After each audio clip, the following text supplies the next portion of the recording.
What up, guys, and welcome back to Real Talk Sports with Rico. Today, I'll be your host.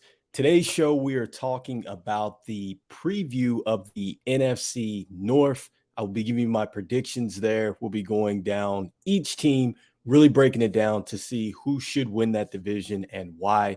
We'll also be talking a little bit here about week 2 of the preseason, be talking about some of the more interesting stories that I think have come out of week 2, as well as kind of giving a little bit more of the rookie grades that we kind of went into with week 1. So before I actually jump into the content, let me first and foremost thank a sponsor or thank our sponsors out there for putting sponsorship on the show.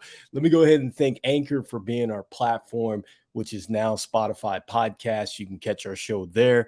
And if you're watching on YouTube, you can catch the show there at Real Talk Sports with Rico on YouTube. And so those links were actually going to be in the show notes. And lastly, I want to thank the fans out there who have chimed in on a week-to-week basis here to help us drive content to the show. And so you know what that means, guys. Let's go ahead and jump into the content. And I have some Madden 24 gameplay. Super excited about that. I've also got some updated rosters that I'm going to throw up here as we talk about each team. So let us go ahead and do that. And let's start off with the Green Bay Packers here. So I'm going to go ahead and zoom that in, and let's go ahead and take a look. So with the Green Bay Packers, I think that this is one of the most interesting teams in the NFC North. And the one thing that I can say about the Green Bay Packers is that they know quarterbacks. And this is going back to Brett Favre. You look at what they did with Aaron Rodgers, and now they're moving forward here with Jordan Love. Jordan Love was not necessarily ready when he had to step in for Aaron Rodgers, I think, in a lone start against Kansas City. But from what I have saw in the preseason, he looks like a quarterback that is very poised. He looks like he's ready. And I guarantee you that the Packers have got their guy in Jordan Love. I think Jordan Love is going to have an exceptional year.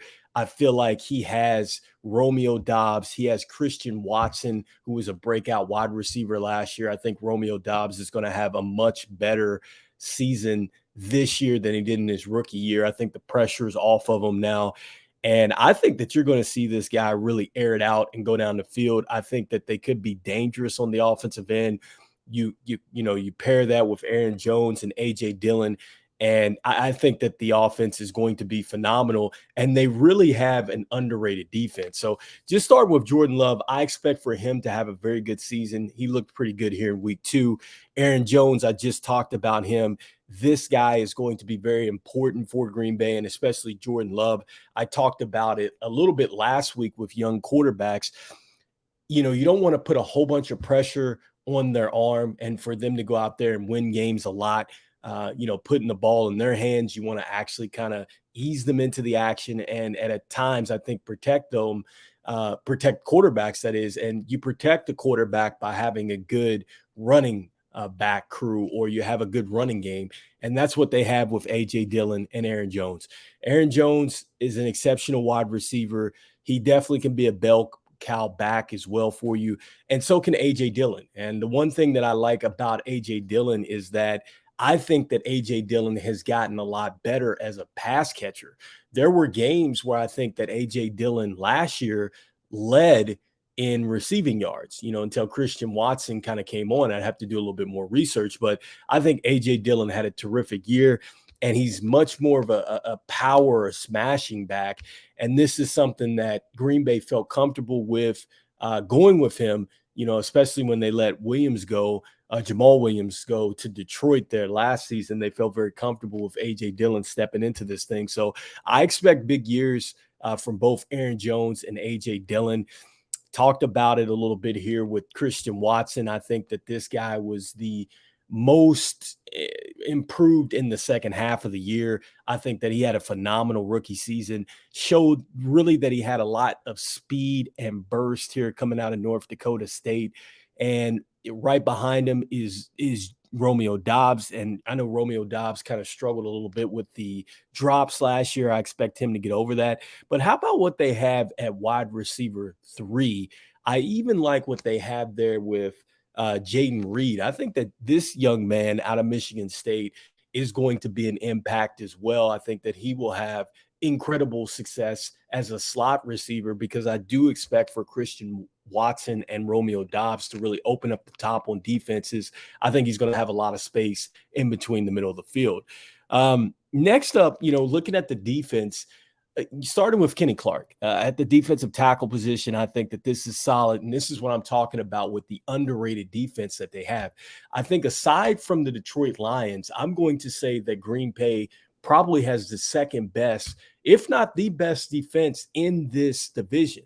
I love what they have with the linebacker position here with Rashawn Gary, another guy here out of Michigan, a terrific left outside linebacker. I think that these two were going to be able to apply a lot of pressure up front. You have to love what they have with Devondre Campbell here at middle linebacker. I think that that's going to be a focal point there. That means that they're going to be able to Green Bay is able to, I think, cover a lot of these running backs and tight ends that are kind of going over the middle of the field because they have this excellent linebacker play. I think that that's one of their advantages here. Look at the right outside linebacker as well. But more so, let's shift gears now to the cornerbacks. And I think that the corner position or the corners for Green Bay might be the best in the division, starting with Jair Alexander. He's made plays pretty much throughout his 5-year career. And I think that now he's really in the peak and the prime here of his career. They have Rasul Douglas, who's on the other side of him, another guy who is in year 6. Now he's going into year 7, I think. But coming out of West Virginia, very solid cornerback that is able to cover in a lot of different ways. I mean, meaning that he can stick with your speed receivers. He's not afraid to come up and run support. And he's also very good, too, at breaking on footballs in those intermediate and quick routes as well, which makes Green Bay very tough to throw on. You factor in the fact that it's going to be cold late in the year. This is what gives Green Bay a lot of that advantage. Eric Stokes, another guy in year 2, just straight swagger here across the DB room. They are going to match up very well against a lot of wide receivers in this division. And they're going to need to, especially when you're talking about keeping up with the Lions. They need this type of defense to help them on the back end. Darnell Savage, another guy at a strong safety. I think that he's going to be a huge factor for Green Bay because his ability to come down, and he's much more of, it kind of reminds me of Bam Bam. They used to play for Seattle there. I think that this guy is a guy that can come down. He's going to make a lot of plays in the run support. I think he's also going to be excellent as far as being over the top and some of those zone coverages. I think he's going to take away and kind of shade a lot of stuff on the certain sides of the fields, depending on what the coverages look like. But I think that that's going to maybe hide maybe some of the mistakes that if Green Bay defensive backs are beat, this guy, Darnell Savage, is a guy that can certainly hold up his end of the bargain. Next up, let's take a look at the Chicago Bears, and that's Justin Fields. I think it starts with him. Justin Fields, I have Justin Fields rated as maybe the 3rd or 4th best quarterback in this league this year. I think that if you're going from a fantasy football standpoint, I think that Justin Fields is a guy that you want to have on his roster. Even though some people feel like he's going to have a better actual season than a fantasy season, I'm expecting Justin Fields to have the same type of jump that Jalen Hurts has. I think for the first time, he's got some continuity with the offensive coordinator. I think a lot of people are not taking that in consideration, that he's played with 2 or 3 offensive coordinators in his 2 now going on 3 years of football. And I think that this is his time to really shine here. When you look at what they have on the roster behind him, I like the fact that they have gone out and they've gotten PJ Walker. He was very serviceable, had to start for Carolina. So it's a good insurance plan if Justin Fields doesn't work out here. But I think Justin Fields is going to have a phenomenal year. And just talking about PJ Walker and what he was able to do for Carolina. Now, looking at the running back room, I think that this is one of the most upgraded rooms on the Chicago Bears offense, starting with Deontay Foreman. Deontay Foreman, I think, had really a career resurgent year with the Panthers last year. I talked about it last week, how the Panthers were just a game or two out of possibly getting into the wild card. But he was a huge factor in this. And so I feel like him in this role, he's going to be a feature back. He runs hard. He reminds you a bit of kind of what Derrick Henry, and he did play with Derrick Henry in Tennessee for a little bit. So he does have that kind of nastiness to finish runs. I like that about him. He does have the ability to catch footballs outside the backfield, but that's what they have Khalil Herbert for as well. He's able to do that. And then also, too, I like the fact that they have the rookie here, Johnson, who has been making some strides here in the preseason. So I think that this running back room is very loaded. I feel like it's a lot more upgraded for Justin Fields. I think that that is going to certainly help them when they start to run the RPOs, the run pass options here. I think that that's even more of a threat. Now you're going to start to see a little bit of that offense of kind of what the Baltimore Ravens look like, right? Because when you look at the Ravens, you look at Lamar Jackson, Lamar Jackson can run, but Baltimore has had the ability to have good running back play as well, which adds another dimension to the whole RPO. And so I think that they needed that. I like what they did there from the running back room. I feel like that is going to be a huge upgrade for Justin Fields, and it's certainly going to help him out. But again, talking about Johnson here, I think he's going to be terrific, and Travis Homer coming over from Seattle. Now, in the wide receiver room, the one biggest thing that they did was they went out and they got DJ Moore. Okay, so DJ Moore, he can ball. He's put up a lot of different numbers, I think, for the Panthers. He's very familiar, kind of in the NFC. And you saw what he was able to do on a screen pass in week 1. Okay, so I think that Chicago is definitely going to go ahead and they're going to scheme him open a bit. After DJ Moore, I'm not really sold on the rest of the wide receiving core. You look at Darnell Mooney, he was very inconsistent. And I know a lot of people were very high on him last season. They thought that he was going to be the clear-cut number one. And the fact that the Chicago Bears went out and got a guy like DJ Moore tells you that he's not necessarily going to be the wide receiver one, or they didn't see enough to go ahead and say, hey, we don't need to go out there and upgrade that. And Chase Claypool had maybe a couple good games as a rookie with the Steelers. I think he had some games where he had 3 or 4 touchdowns in a game. But since then, Chase Claypool hasn't really been a factor. He definitely wasn't a factor last year. And a lot of people thought that he could be a wide receiver one. So neither Mooney or Claypool can be a wide receiver one. And it's not even close. And I think that at best, Dante Pettis, to me, right here, who you see at wide receiver 4, I think he might be one of the better wide receivers on the roster. I looked at his time and some of his game tape that he spent with the San Francisco 49ers. He was there for some key years for them when they were making their run. He might have been on that team that went to the Super Bowl where they got beat by the Chiefs at the end of the day.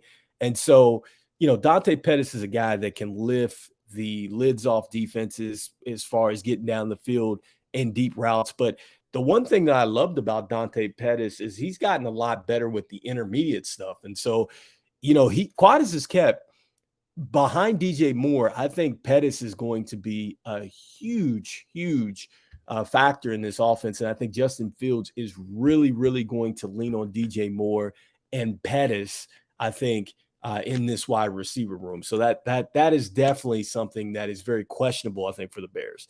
Now, at the tight end position, I do like the fact that they went out here and they got Mercedes Lewis to give them some experience here to go with Cole Kmet out of Notre Dame, I believe. And so, I think that Cole Kmet, he came on late last year. He's definitely showing that he can certainly be a tight end one in this league. And I think honestly, he's put down as the second best tight end on the roster right now. But I think by the end of the year, I think that you're going to see a young man that would rise to tight end one. I like the fact that they did go out here and get Rob Tanyans, a guy who's familiar with the division, a guy that showed flashes. He was, in a lot of ways, compared to George Kittle there for a little while, and he was very serviceable in fantasy. So I love the fact that they have got a guy that is experienced in this room in Rob Tanyans. I feel like he is going to help out Justin Fields, especially when it comes down to key third down conversions. You need a guy like that. Now, defensively, probably the strength here for the Bears is going to start with Tremaine Edmonds at the middle linebacker position. Remember, they got rid of Raekwon Smith, who's no longer there. The outside linebacker, you have TJ Edwards. Cornerback position, Jalen Johnson. And then as far as their other CB, they have Kyler Gordon. Free safety, one of the best in the game, and Eddie Jackson coming out of Alabama. He was a stud there. He's a stud here in this league. But the Bears defense is a bit still in a rebuild. Okay. And I think that that's probably what's going to be really the issue for the Bears, is that they're in a rebuild as far as defensively. Offensively, it looks okay on paper, but it's really unproven. And I think even if Justin Fields, which he proved last year, has a great year, it still doesn't mean that it's going to translate into a lot of wins for the Bears. So I think that the key for the Bears is they've got to find some continuity on that offense very quickly. Justin Fields has got to be a little bit more than a runner. He's also got to be able to go down the field and dice people up that way. That has a lot to do with winning routes and stuff like that. And also, too, the offensive line, I think, has gotten a lot better. I think you're going to see that. But I think the Bears are probably still going to struggle, especially as far as stopping people, and mainly in this division. Next up, we're getting to the top of the division. Now we're talking about the Minnesota Vikings here, who were the top of the top last year in this division. And it starts with Kirk Cousins. Kirk Cousins is a very steady quarterback. As a Washington fan, it hurts me that they let him go, but Kirk Cousins is very steady, a guy that he'll stay in the pocket. He always wants to make the play down the field, and you have to love that. Kirk Cousins has a bit of a bigger arm than a lot of people give him, and he's playing with one of the best wide receivers in the game. They don't have a lot of depth behind him, so if Kirk Cousins goes down, they could be in trouble, but he's been very durable throughout his career. The biggest question mark for the Vikings has got to be the running back play. They obviously have let Dalvin Cook go, and now they're giving the reins over to Alexander Mattison. And in all intents and purposes, it looks like Alexander Mattison is going to be the bell cow back here. There was a little bit of a split between Dalvin Cook and Alexander Mattison sometimes. It always favored Dalvin Cook. And I think that you saw a lot more of Alexander Mattison when Dalvin Cook was out. And when he was out, Alexander Mattison was really, really good. And so now he's the number one guy. I think that people are a little bit skeptical here about this team because it's a little bit different when you're coming in for a week or 2 weeks for a guy that's injured. But it's another thing now that you're going to be the main guy. Defenses are planning to take you away on a week-to-week basis. And I'm curious to see how Alexander Mattison responds to this. He says that he's in some of the best shape of his life. Talked about doing a lot of running the hills, running a lot of repeat 200s and things like that. So he feels like he's in the condition to carry the Vikings. And I think that he's going to need to because, as those defenses maybe load up to stop Jefferson and Jordan Addison on the outside, Alexander Madison's going to have to make these teams pay for not putting 8 in the box or blitzing. And that's the bottom line. He's pretty good at pass protection, but I think that he's going to be a huge key for them if they're going to go past where they went last year. Justin Jefferson, he's probably the top wide receiver in the league. Let's be honest. I think if he's not the best, he's probably 2. Justin Jefferson, the offense was designed for him to get loose. Their head coach was the quarterback. I mean, the play design kind of reminds you a bit of kind of what Eric Bieniemy, kind of what Andy Reid do. They do a lot of motion there. They do a lot of things to get Justin Jefferson the football. Um, you know, Osborne is going to be key. Jordan Addison coming out of USC, who's expected to do very well. A lot of people feel like that this young man could be a Justin Jefferson Jr. He's been that good. So the wide receiving core is one of the best, I think, in the NFL. They have Jalen Reagor, who was a former number one pick, played for the Eagles as well. A guy can absolutely fly. So the wide receiver room is deep. It's going to be very good. You know what's going to happen. But there were times where Justin Jefferson was taken away from some of the games. You look at mainly the Philadelphia Eagles, and a lot of the press coverages and things that they were able to do, which took him away. So those kind of things really kind of scare you, especially late in playoff situations when the game slows down, the weather's not as good. You may not be able to air it out as much as you'd like to. That could be a problem, I think, for Justin Jefferson and the Minnesota Vikings. Now, moving forward, we talked about KJ Osborne. He had some big catches, big games. Jordan Addison, a rookie here out of USC. I expect him to do very well. Probably undercard here on this roster is Neil Harry, a guy that's coming over from, I believe, the Patriots. He played for the Patriots at some point, but he could be huge for them, especially in the slot, critical third downs and things like that. I think he slides into a little bit more of a slot receiver, and he doesn't have to be the main receiver, which I think a lot of what the Patriots were looking for didn't necessarily work out. So I like the fact that they do have him on the roster. I think he is a bit of an undercard there, especially if they're getting some double teams and things like that, which are inevitable for Justin Jefferson. One of the best tight ends in the league in TJ Hawkinson. I like that. Don't really have a lot of depth there. I love the fact that they got him from Detroit a year ago. This guy was absolutely stellar, one of the best in the game last season. Defensively, though, Minnesota is going to struggle defensively. I don't know what the deal was there. Perhaps they might want to get checked up because they were allergic to defense. And I don't understand why. I think that it's really interesting to see that they couldn't really stop anybody. And I think that it's funny because Minnesota had really prided itself on having a really good defense for years in this division. And this is probably the first time that I've seen Minnesota be this maybe dangerous on the offensive end since like they had Randy Moss, Jake Reed, Chris Carter. They had Robert Smith at the running back. Like they haven't been this good in a while. So, but they had a defense to go with it. Like John Randall and those guys like that were tough. So, man, I'm not sure. I really think that this is going to probably make Minnesota take a step back because they can't stop anybody. And a lot of that is going to depend here on Hunter here that you're looking at the screen. So Danielle Hunter is going to have to play a huge role, but he's only one guy, on this defense. And so he's going to have to generate a lot of pressure up front. They do have a serviceable corner there in Murphy. And then they have one of the best safeties in the league here in Harrison Smith back there. I loved how he was able to fly around the ball and things like that. He's probably going to make a lot of tackles and be in run support a lot.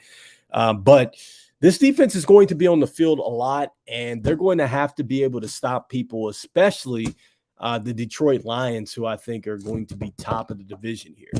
Starting with Jared Goff, look at the quarterback position. They have Jared Goff. They have Teddy Bridgewater, who is a terrific backup and at times can be a starter. So they have a terrific insurance policy. But the one player that I'm going to circle here is Hendon Hooker right there, third string. Here's a guy coming off a torn ACL, a lot of people thought that he might have been even better than CJ Stroud or Bryce Young had he not tore the ACL. And so Detroit is loaded, not just for now, but they have loaded themselves up for years to come. And I think that they have, specifically, they have rebuilt this entire roster and they're ready. I think that they're really ready. I think you're looking at the team that is going to probably ultimately be the top of the division. I mean, look at this. They've loaded up at the running back position. They got rid of DeAndre Swift. They got Jamar Gibbs here, who I think is going to be outstanding. If you've looked at him from a preseason standpoint, he has played very well. They have Benny Snell that has come over from Pittsburgh. You're hoping that he can actually get something going here. They still have Reynolds as well, who's made some plays. They have David Montgomery coming over from the Chicago Bears. You're wondering, can he actually find the rhythm? He showed some good things in Chicago in his first year. Didn't really show anything after that, his next couple years. So you're hoping that with this dual running back combo that they have, perhaps he's able to actually get unlocked here with Jared Goff, that passing game, and actually be a factor. Benny Snell coming over from Pittsburgh. We just talked about that. And so now looking at the receiving core, starting with Amon-Ra St. Brown, I think that this guy is terrific. He's certainly a superstar, as it says right there to the right. Only played 2 years going into his third year here. I think he's going to be outstanding again this year. I'm not sure that they're going to be able to stop that connection. I'm going to say it's going to be Jared Goff and St. Brown are going to be one of the top duos in the league. I love the fact that they have Marvin Jones Jr. on this roster. You look at Jameson Williams. He was an impact as a rookie coming off a torn ACL or whatever he had. Now, I know he got in trouble with the gambling thing. He's going to miss another 6 games. But listen, once Jameson Williams gets on the field, dating back to his Alabama year, I have never seen anybody fly off the line of scrimmage like Jameson Williams. I mean, he reminds me a lot of what Torrey Holt looks like, Oz Hakeem, not Patrick Warner, but Peter Wark, excuse me, Peter Wark, a guy that you go look him up, Florida State Heisman Trophy winner. I'm talking about guys that could just absolutely fly and still catch the football. In a lot of ways, a lot of people felt like Jameson Williams is better than Devontae Smith. And Devontae Smith won the Biletnikoff Award, top wide receiver in the game. This guy, they're saying, was leaps and bounds ahead of him. Okay. And so you saw glimpses of that last year. And it's just a shame that he's going to be off the field for the first 6 games. But I honestly think once he gets on the field, it's just game over for Detroit. They're going to be that much more dangerous. Jones Jr., the experience. Josh Reynolds played with Jared Goff and the Rams. He's looked good ever since he's come over. Khalif Raymond had some big moments last year. Denzel Mims coming over from the Jets. So I love that. But look at the defense here, starting with Hutchinson here. Hutchinson coming out of Michigan. He was every bit of the part last year. He leads a huge defensive front. Look at him starting with your left end.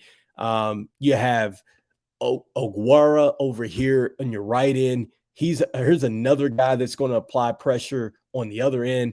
And then how about this guy, Jack Campbell? This guy led in week number 2, led all the tacklers. I think he had 7 tackles, but he looked every bit of the part of a starting middle linebacker. This guy was an absolute steal out of Iowa. I mean, I just feel like the rich got richer here with Detroit. Defensively, they are going to be tough. You are not just going to run the ball or throw the ball on them. Look at what they did from the corner. I love what they have with Cameron Sutton over here.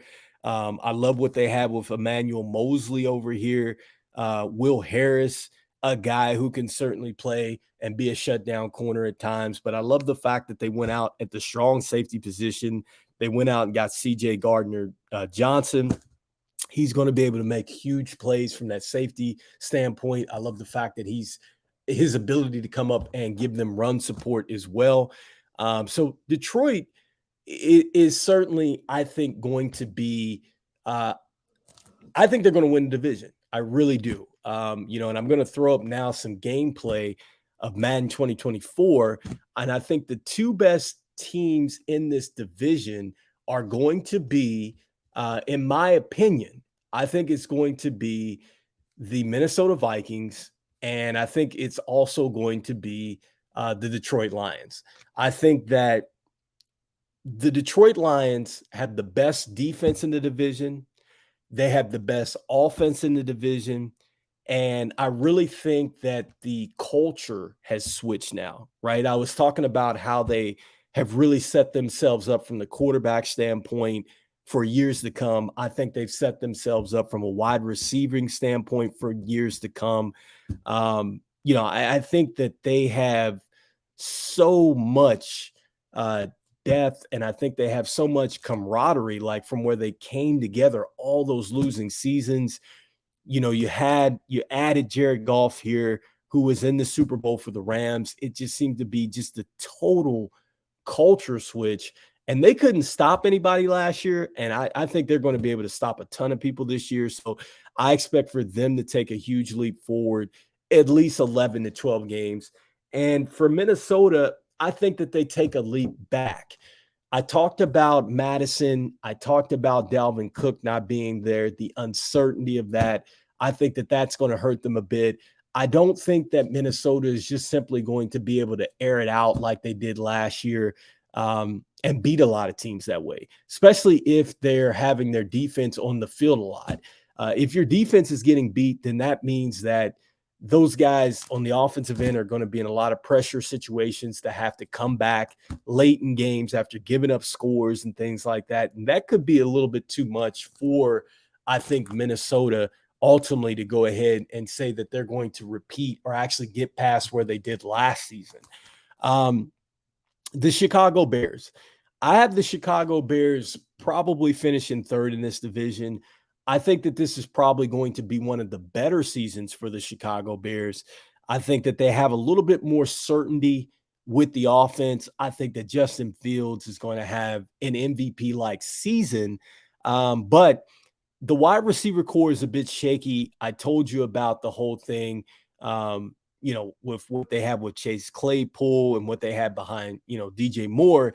It's really shaky. Okay. And I really don't really believe too much in what they have at the wide receiving core behind DJ Moore.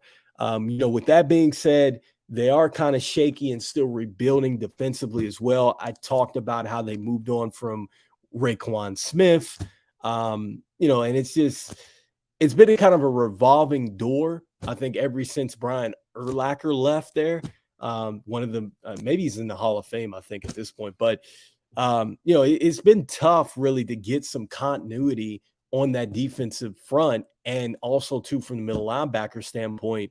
And I'm thinking this is dating back to the time where they had actually made it to the Super Bowl, I want to say. So, this is tough for the Bears there in this division, especially when you have three other teams in that division that are going to score a lot of points. So, even if you're scoring points and you can't stop anybody, it's kind of what the same thing Minnesota is going to go through. But I think that they're in a much worse standpoint is Chicago, because they're in such a rebuild situation. So that's why I have them third in this division. And even though I have them last in the division right now, and that's the Green Bay Packers, I'm going to go on a limb right now and say that it wouldn't shock me if right now you're looking at the screen, you're looking at the Detroit Lions against the Minnesota Vikings and potentially a championship situation for this division. It wouldn't shock me if Green Bay is right there.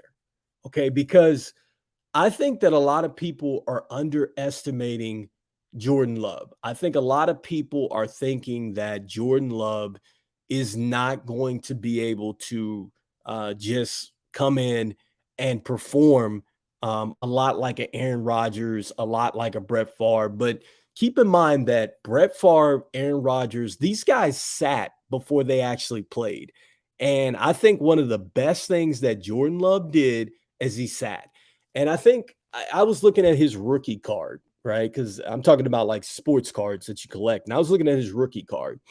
And one of the big things that he said when he first got drafted, when they asked him about, hey, what do you expect? And he said, I expect to be prepared to play quarterback for the Green Bay Packers. And it's that kind of confidence that I really liked about him. I love that about him. I think he went to BYU, and I think that you're really going to see a guy that is ready for stardom here. And I think that Green Bay does get it right when it comes to quarterback play. I think that this offense was already pretty sharp last year, even though they did struggle. I think that had to do a lot with the fact that they were playing a lot of rookies and things like that in the wide receiving um, corpse, but they're going to be a lot better this year. Jordan Love, he can do it with his legs as well. He sat behind Aaron Rodgers. I think that this guy is ready to go. I think he has a lot of a chip on his shoulder. I think he wants to prove that he can actually go out here and play football, and I think he's going to show that. So they are my undercard. I think a lot of people are picking them to only win 5 games. I don't think that they're going to win just 5 games. I think that Green Bay is going to be very much in the hunt. They're going to be able to run the football at will. Defensively, they're going to lock down people. I mean, aside from the Detroit Lions, Green Bay might be the most complete team on both sides of the football. So that's why I'm like, it's very much possible that instead of looking at Minnesota right now, you're looking at Green Bay. So it wouldn't shock me. Right now, I have them last just because they're a bit of unproven, but that certainly can change. And so with that being said, guys, let's move on to the next topic here, which is going to be week number 2 and kind of the rookie preseason performances, grades, however you want to look at it. I know a lot of people, have been looking at Bryce Young. They've been looking at CJ Stroud and these guys like that. Obviously, these guys were the top picks out there. But, let's start in Atlanta. And let's start with a guy that I talked about last week, and that is Bijan Robinson. He got a chance to show what he could do, and Bijan Robinson looked very good. His first carry went for 12 yards, and it was an explosive 12 yards. I mean, he looked good. He looked powerful. He was able to grab a screen pass thrown behind him. He refused to go down or stepping out of bounds. Like, he plays with a lot of attitude. I love how he gets behind his pad level. And I really think that he's going to be dynamic, and he is really going to help out Desmond Ridder. And I told you that I think Atlanta should be at the top as far as scoring points in that division. And he looked really good. I think that he probably has the best grade out of all the rookies thus far that have played. Jack Campbell, a guy that's playing defense here for the Detroit Lions. I talked about how he was able to go out there, lead. He had 7 tackles out there, fought off through blocks. He found the ball time after time after time. And really, he proves why I've said that Detroit is going to be at the top of this division. Looking at the quarterback play, so starting with a guy like Bryce Young. Bryce Young against the Giants, I believe, in week 2 in their 21-19 loss. I believe he was 3 of 6 for, I think, like 30 yards or something like that. I don't have the exact statistics, but he looked good at times. He did find Adam Thielen, a guy coming over from these Minnesota Vikings, a very experienced guy. I think this is a guy that Bryce Young's going to have to lean on, certainly. But, he missed getting it out to Jonathan Mingo, a former rookie there. He struggled a little bit. He did show probably a little bit of signs of kind of some, I don't know if you want to call it happy feet, but he was certainly a little anxious in the pocket at times. Did get a delay a game, I think, on a 3rd down as well. And, like I said, it's I still graded it as an A or a B performance, however you want to look at it. I mean, it certainly wasn't a C performance. And like I said before, man, like these quarterbacks, a lot of people expect that these quarterbacks are going to come in and they're just going to change franchises like that. And it just doesn't work like that. Even if you are playing well in the preseason, that doesn't mean anything. And I say that because if you were watching the presentation or watching the game week 2 where Washington, the Commanders, snapped the Ravens' 25 game winning streak in the preseason. Troy Aikman talked about how he pretty much lit it up in the preseason, but then he went 0 of 11 as a starter in the regular season. Okay. So it doesn't matter if you're doing well in the preseason. You can expect for things to kind of turn up in the regular season. I think that that's what happened with Zach Wilson, the quarterback for the Jets. A couple seasons ago, he looked super good in the preseason, and then he got to the regular season and he found out it was a different ball game out there, right? And he's still trying to find his way. He obviously is showing signs, but a quarterback is one of the toughest positions to play in all the National Football League. And I think that, Bryce Young's hanging in there. Look, the offensive line is probably, it's not that great. He's probably going to be scrambling a lot, and he's probably going to have to improvise a lot. And he did show that one time on a play on a third down where he was able to get out of the pocket and I think, missed the guy. But the fact is that I think that that's where Bryce Young is going to be. And I don't take too much from the performance. I think it is what I essentially expected here in the preseason. Moving on to his fellow quarterback that was drafted in that very same draft, CJ Stroud. CJ Stroud, they got beat 28-3, losing to the Dolphins. The first time you've seen Tua play, that was a great sign, for all football fans to see Tua out there. But, he showed glimpses, I think, of his potential as far as, getting the ball down the field, finding a rhythm, getting some good work here on a slant pattern and things like that.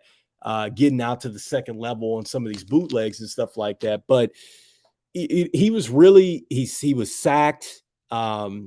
He had a DB, Xavier Howard, kind of come up and knock away a pass, which led to a field goal there. So he kind of struggled a little bit. He did show a little bit more poise in the pocket than maybe CJ Young did in this particular week. But the accuracy, which was really huge on CJ Stroud, that was in question last week. And I think, again, man, it just came down to what I talked about last week where, things that you can get away with in college, you can't necessarily get away with at the pro level. So, those inaccuracies, maybe those would have been accurate balls, I think, at the college level. But, it's just a bit of an inaccuracy because now your corner's a little bit better. The ball has to be a little bit more tighter than what it was when you were in college and things like that. So that kind of led to some errant throws or miscues and things like that. So again, man, I don't take too much weight out of that. He's still adjusting to the speed of the game, as is CJ Stroud. So, he's probably like about an A or a B. I think he's right around those lines. And listen, again, man, the offensive line for the Texans, it's really not that great. He's going to be under pressure a lot. He's going to have to try to find holes in the defense here. I think that Dalton Schultz is going to be huge for him. A veteran tight end kind of coming over here that can certainly get it done. So a guy that I think that they're really going to lean heavily on to. And like I said, CJ Stroud, he'll look a lot better as time kind of goes along here. Next up, man, talking about the Bears. I talked a little bit here about, I think it was Roskin Johnson.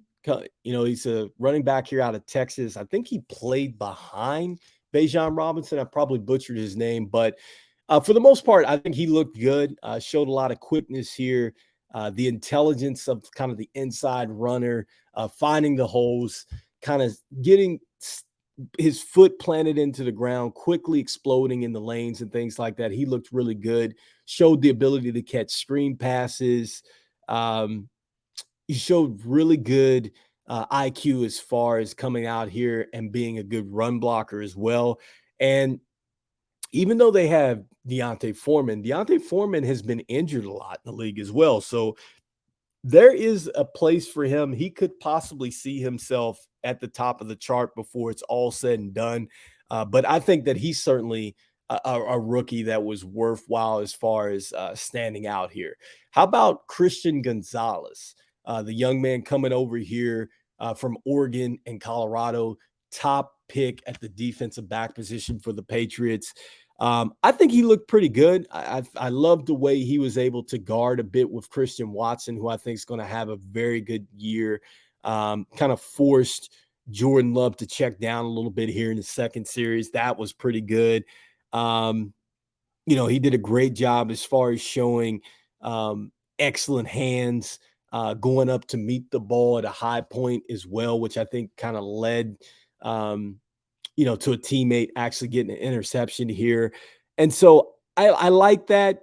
I loved what he was able to do. He did give up a little bit of money here to, I think, Malik Heath, who was able to kind of get a sideline catch on him. But I like that New England has got a guy that is going to shore up them on the back end. I think Malcolm Butler might have been one of the better cornerbacks that they've had there, aside from, I think it was I'm trying to think of his name. Asante Samuels. Yeah, he played there as well. So I think that this is right up the alley of Bill Belichick here, getting a corner that can kind of step in and play here. I think that Christian Gonzalez is going to be fine. Give him a good A to B rating as well. I thought that he played extremely well. Kind of stepping in here as a rookie as well. And so, those were kind of some of the rookies that I think stood out to me. Kind of digging into, I think lastly, one more rookie that stood out was Emmanuel Forbes. I was looking at that Monday night game here, Washington against the Ravens. I love what Forbes was able to do. I believe he was able to make a heck of an interception, I want to say. That was a juggle play. Looked really good. And that's what I was talking about last week. I think just talking about how much better corners are in the NFL and receivers as well, how they're able to make just phenomenal plays. And this young man made a phenomenal play. And I think this is huge for Washington, because we are playing in an era where a lot of offenses do go for the pass versus the run. And you already know that the Commanders are very good up front and they have some terrific middle linebacker play. So now they're starting to shore up the defensive backs here. And now this is starting to look like a defense that Coach Ron Rivera had with the Panthers. Remember Josh Norman back there. And so I like what they have put together here. I like what Emmanuel Forbes was able to do. I love the swagger that he shows here. And I think that that's really going to help Washington on the back end. Now, just talking about some of the, should we say, bigger stories so far, in as far as week two, is concerned. I think one of the biggest stories to me, starting with San Francisco, has to be Trey Lance, right? The fact that Trey Lance is with the third string. Okay, he led a comeback. San Francisco won it. Brock Purdy looked very good. He's clearly going to be your number one, but it's very interesting to me that Sam Darnold is the number two quarterback. Okay, and here's a guy that's now on his third team. Trey Lance, former third round or third overall pick, he was the starter. And then he hurt his leg and he wasn't able to showcase everything that he had. So man, that's kind of interesting to me. I think that it shows me that I think that Trey Lance could be on the move. And mainly, in my opinion, okay, looking back at what the Patriots did some time ago, when they sent Jimmy Garoppolo off to San Francisco, I think that this would be a perfect time for the Patriots to go out and get a guy like Trey Lance. I think that that favor gets returned. And I think that perhaps if Trey Lance is available, I think you go out and you go get Trey Lance. I think if the Patriots were to go out and get a Trey Lance, and I think simply move on from Mac Jones, because I think that Trey Lance, even if he can't, he'll definitely take the chance and he has the arm to get the ball down the field, but he adds a different dynamic as far as running the football. And I think he opens up the play action a lot better, and he also opens up a lot of the RPOs. I think that that would really unlock Ramardre Stevenson. I think that it would give another element to Ezekiel Elliott there. I think that that would be huge for Juju Smith-Schuster. And I think it would be huge for Trey Lance. I think that Trey Lance is ready to play. I just think that he's in an unfortunate situation with the 49ers. And I just can't see him being with the 49ers long term. I mean, because I don't see Brock Purdy going anywhere anytime soon. It concerns me that, again, Sam Donald is ahead of him. And so that's one of the things that I kind of circled here in week 2. I thought that that was interesting. Another storyline in week 2 to me that I found interesting was Sam Howell. Okay. I think that we're all talking about the quarterbacks that were drafted. Um, we're all talking about the quarterbacks that were drafted this year. What about the quarterback that was drafted last season? And that's Sam Howell. I talked about Sam Howell, and I talked about I wasn't sure of his ability to throw people open. And I think mainly what it comes down to is that he's just not comfortable enough. If you look at that game tape and you look at the second touchdown that he threw, I believe in that game, it was to De'Ami Brown. And De'Ami Brown is a guy that he made a lot of headway with at North Carolina. Those two were an excellent tandem. And I didn't know this, but now I do. De'Ami Brown, when he was drafted, led the nation in contested catches. When you look at the touchdown play that Sam Howell threw, that ball generally was probably supposed to go to the back power line. And throwing that back power line, what was going to happen is either his receiver was going to get it or it was going to be thrown out of bounds. Now, he threw the football before De'Ami Brown came out of the break. And not only did he throw it when he came out of the break, but he threw it in a way to where he threw it to where his hands should be. And when I say that, as soon as De'Ami Brown turned out of his break, the ball was right there. And it was up for him to kind of just shield off that defender and make the catch and make a tough catch, which is what he was able to display at North Carolina. Remember, I said that he was still on the roster because I think that they thought that Sam Howell could come in and unlock him. And here's a guy that wasn't given a whole bunch of opportunities, and he's going to get a lot of opportunities now. And you saw Sam Howell throw him open. And I didn't see him do that with Jahan Dotson, and I didn't see him do that with McLaurin. And maybe it's just a yet thing, okay? Maybe it's because he's not comfortable with them yet, but I think that he showed signs, which was huge. And I like the fact that I know Sam Howell, I think, was going against the second string, maybe defensive front of the Ravens. But the one thing that I've liked about Sam Howell in reviewing his first couple games in the preseason is his ability to stay in the pocket and reestablish the pocket.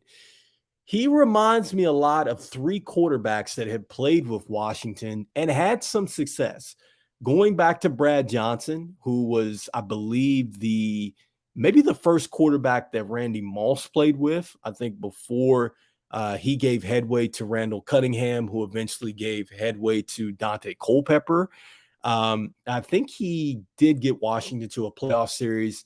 I'm reminded of Patrick Ramsey, who played for Washington, a talented quarterback out of Tulane, who took a lot of punishment in the pocket, but he stayed in the pocket until the very last moment and completed footballs deep down the field, a lot like what Sam Howell does. And then his ability to also move a bit reminds you a little bit of kind of what Kirk Cousins was able to do at times for Washington and what he's able to do at times with Minnesota. It's not necessarily that he's the fastest, but I think he has a terrific first step once he gets out the pocket, and he really gets up on top of defenses quickly. And I love the fact that he knows how to slide and things like that. So I guess the composure that he's shown is really kind of it's really shocked me in a good way, because I wasn't sure if he was going to have that. But when you listen to his interview, you look at the composure that Sam Howell has shown, and Washington may have something. They might have something here. They really might have something. Now, it does scare me that they don't have too much depth behind him. I do know that they have Jacoby Brissett, who's come over from Indianapolis, Cleveland, the Patriots. Here's a guy that's very serviceable as a backup. Aside from him, that's really what Washington has to hang their hat on. But if Sam Howell can stay up right, he seems to go through all his progressions, and he seems to be executing this offense exactly the way that Patrick Mahomes executed with the Chiefs, because you got to have a quarterback that's able to extend plays. And that's what Mahomes does when you look at the tape. He's able to stay up. He's able to kind of ding the ball down with those sidearms and things like that. But a lot of those spectacular plays come from the fact that Patrick Mahomes is able to stay in the pocket and extend plays and roll out there and get Kelsey and those guys time to open up in routes. Okay, because in the NFL games, what you're going to notice is that corners are elite, but most corners, after they, the scramble drill starts and things like that, most times receivers can win there. It takes special cornerbacks to be able to stick with guys as quarterbacks are kind of rolling out, trying to buy time.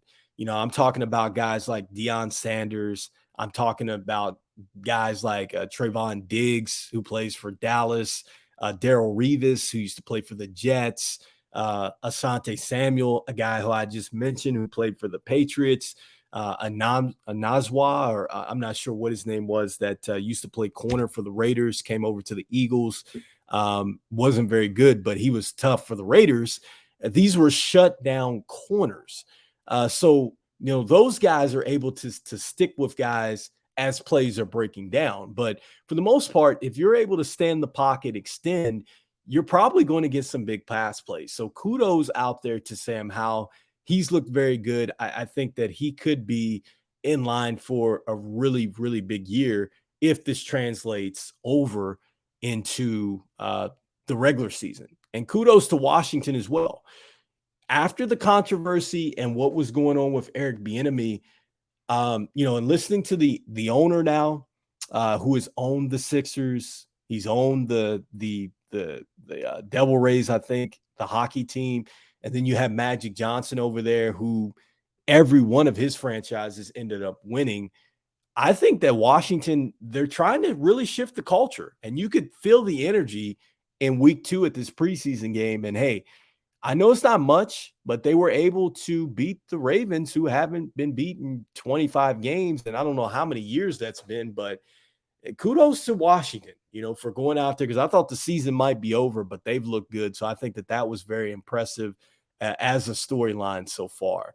And then mainly we just talked about the rookies. I'd say, another storyline that has been interesting to me now going into week 2 is got to be the Jonathan Taylor saga in Indianapolis. I think that this doesn't bode well for either side. The Colts, I don't know if they're going to get anything comparable and what they're looking for. They obviously have a disgruntled star. It doesn't look like, Ursi is going to pay this guy. And it doesn't look like Jonathan Taylor has any interest in playing for the Colts. And I feel like Anthony Richardson is going to need him to play in order to be effective. I think that, when you look at some of the game tape thus far, it's been a little rough for him too as well. And I think that his interception was a little scary because it reminded me a lot of some of the things that he would attempt at the University of Florida. And the one thing that I think Todd McShay and these guys were saying in the NFL draft is that this is either going to be really, really good or it's going to be really, really bad. This has the potential to be like, some of the guys that have come out and it just hasn't worked. Looking at Jamarcus Russell for the Raiders, or Achilles Smith for Cincinnati. Like, you're hoping that it's not guys that are huge and really show a lot of potential in college, and then they get to the next level and things don't work out as much as, as far as the system is set up and things like that. I certainly think that you love what's being said about his leadership skills and things like that. But the Colts are in a tough position. Now that they don't have their star running back, you're looking at throwing to a guy, Alex Pierce, who's in his second year, who showed strides, but I think he kind of ran into a little bit of a rookie wall. Michael Pittman is a guy that, honestly, I think operates a lot off of the play fakes and play action. I think when you look traditionally at the Colts and their success, they've always had a good running back to go with the quarterback. Going back to John Harbaugh, the coach of Michigan, when he used to be a quarterback there, they had Marshall Faulk, right? When Peyton Manning was winning games, they had Edgar and James. Okay. So now in this era, you have Jonathan Taylor. And so if they don't have a good running game, then I think that Indianapolis is going to struggle. And I think it could really hurt Anthony Richardson and his growth starting forward. So they've got to fix this. They got to figure something out. I don't know if perhaps, I don't think it would work because Josh Jacobs is looking for money too as well. And so if Ursi is not willing to pay Jonathan Taylor, he's certainly not going to be willing to pay Jacobs, because I would say maybe a change in scenery for both of those running backs. But yeah, I'm just not sure what Indianapolis is going to do there. And the only thing that I can think of is that this is really a real mess moving forward. Lastly, I think that just the preseason in general has been interesting. You're seeing now that you can get the fair catches. You're also seeing now that there's team practices, which lead to now the preseason games. And I don't know if you guys feel this, but the preseason has been really, I think, the slowest preseason that I've ever seen. I don't think that preseasons are at a premium anymore. And it really shouldn't be. I get it, but it just seems like the play was a little bit more ramped up as far as getting starters ready to go and things like that. Now you're starting to see even joint practices will get canceled. It just looks like the preseason is just not as serious as what it was before. So I think it's quite interesting with what the NFL has done with it.